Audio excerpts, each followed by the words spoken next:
Et nous l'évoquions hier, nouvelle agression antisémite en région parisienne. Cela s'est passé à Livry-Gargan, en Seine-Saint-Denis. Une famille juive a été séquestrée chez elle par plusieurs malfaiteurs qui se sont montrés particulièrement violents avec leurs victimes. Charlotte Ozer.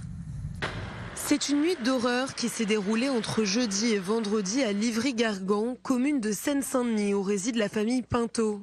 3 cambrioleurs entrent par effraction dans la maison de cette famille de confession juive après avoir coupé le courant. Une fois à l'intérieur, ils ne se contentent pas de dérober les biens.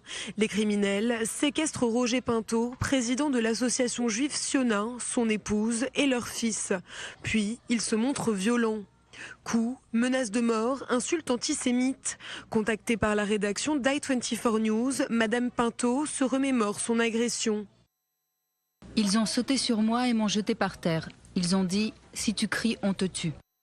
Des mots d'autant plus inquiétants qu'au moment où ils les prononcent, les agresseurs sont armés d'un couteau.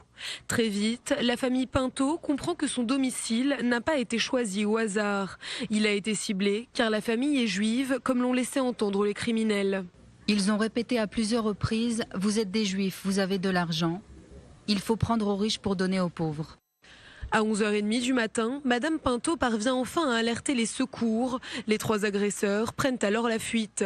Ils emportent avec eux des bijoux, de l'argent en espèces et des cartes de crédit. La famille est ensuite transférée à l'hôpital. Les institutions juives de France dénoncent une nouvelle agression antisémite qui rappelle celle d'un jeune couple de confession juive à Créteil en décembre 2014. Une enquête a été ouverte par le parquet de Bobigny pour vol aggravé par plusieurs circonstances, dont le fait que les faits semblent avoir été commis en raison de la religion des victimes, mais également pour extorsion aggravée et séquestration. De son côté, le ministère de l'Intérieur annonce suivre l'évolution de l'enquête heure par heure. Les agresseurs sont toujours recherchés par la police. Pour le parquet de Paris, cela ne fait aucun doute. La séquestration, les violences, le vol ont été motivés en raison de la religion des victimes. Je vous propose d'écouter le témoignage bouleversant de Roger Pinto qui raconte cette nuit d'horreur devant nos caméras. Pas particulièrement bien, puisque ma femme, mon fils et moi, nous avons été immédiatement agressés. Ils se sont introduits, ce qui est assez curieux, au début de la matinée. Ils ont d'abord agressé ma femme, qu'ils ont frappée. Ensuite, ils ont arrêté mon fils. Et puis, moi, j'étais couché. Je suis descendu précipitamment du lit. Et c'est justement tout de suite après, quand je suis descendu, ils se sont jetés sur moi.